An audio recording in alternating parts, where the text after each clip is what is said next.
Samantalang mga insidenteng kinasasangkutan po ng mga menor de edad tututukan po sa lungsod ng Dagupan City. Para sa detalye kasama natin, Idol Rona Raka. 104.7 IFM.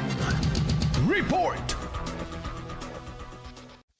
Prioridad ngayon ng kinaukulan sa Dagupan City ang adhikaing may iwas ang mga kabataan, partikular na ang mga menor de edad sa usaping iligal na droga. Kasunod na rin ito ng mga kasong kinasangkutan ng 2 menor de edad kung saan nasamsam mula sa mga ito ang daan-daang libong halaga ng hinihinalang shabu.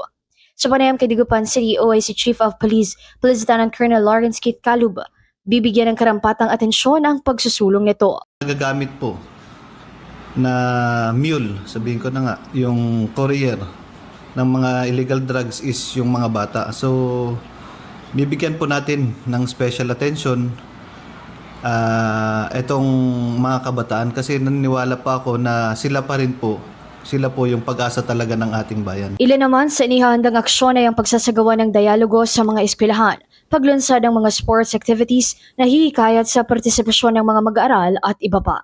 Samantala, muli ring kinalampag ang mga magulang sa wastong paggabay sa mga anak upang may iwas ang mga ito sa iligal na mga aktibidad. Mula rito sa IFM Dagupan, ito si Idol Rona Raka, Tatak, IFM. IFM News. IFM News. IFM News.